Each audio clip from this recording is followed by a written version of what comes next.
1.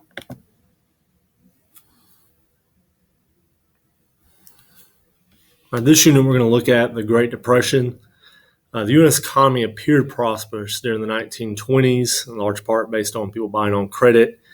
But the conditions that are going to lead to the Great Depression are created during this decade.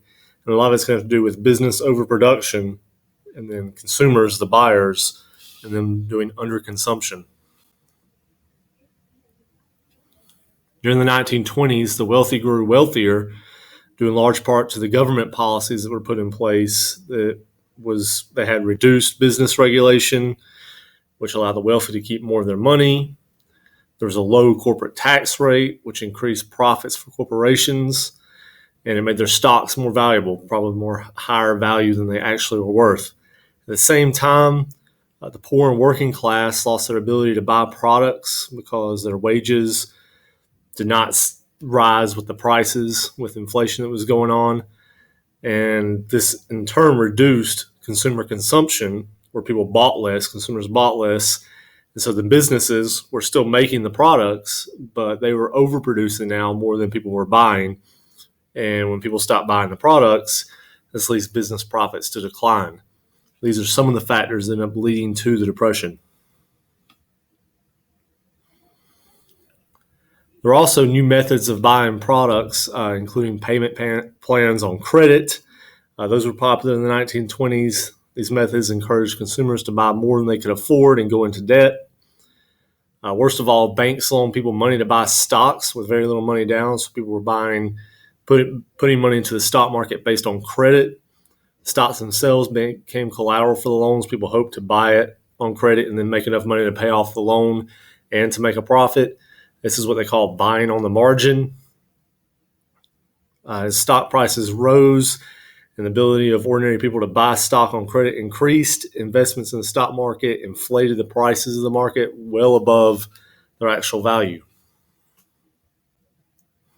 So this goes on through the 20s. By the time you get to October of 1929, the U.S. economy is starting to show signs of slowing down.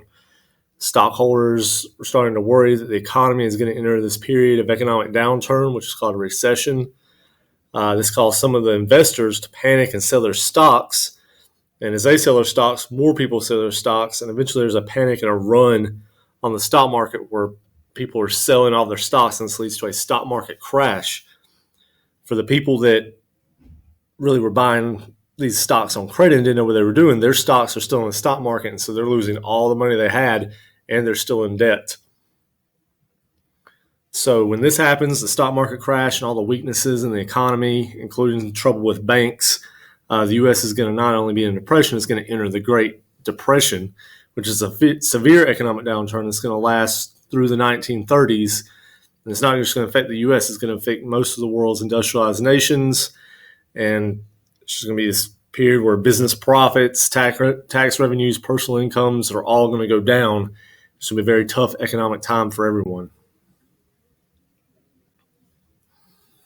These are some charts showing causes, effects of the Great Depression, including stocks-based economy, unequal distribution of income to where the rich had most of the money and the average person had none, problems in the farming sector that we're going to look at, increased consumer debt, and then you have the stock market crash, which leads to the Great Depression, where people are going to be out of work.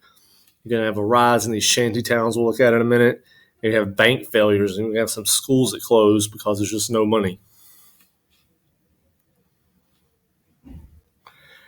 And to make this even worse, there's the Dust Bowl, which is going to affect all the farmers. There was all this new machinery, techniques that are being used by American farmers that made them very productive.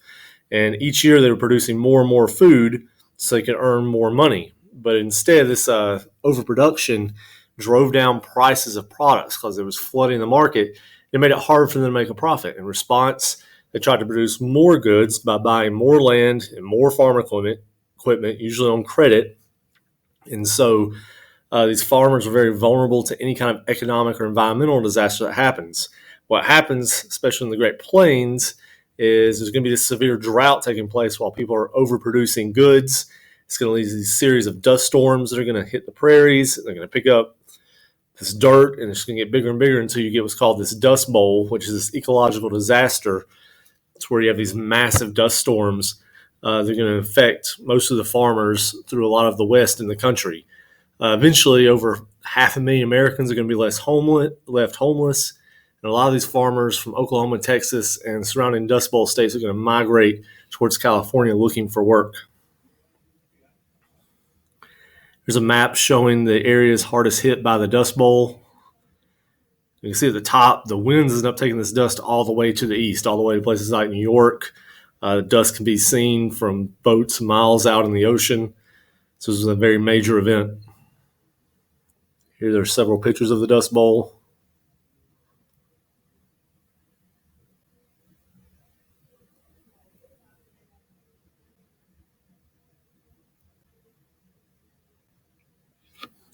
What ends up happening is you have this widespread unemployment throughout the country. Up to 25% of people couldn't find work by the time you get to 1932, which is a quarter of the population. So people can't pay their debts, they lose their houses, they lose their homes, and eventually people start living in these shanty towns, which they come to call Hoovervilles, based on the president Herbert Hoover, because they thought Herbert Hoover wasn't doing enough to address these problems in the economy. And people in these shanty towns are usually outside of cities. They go around begging for food and looking for any kind of jobs or housing they can get.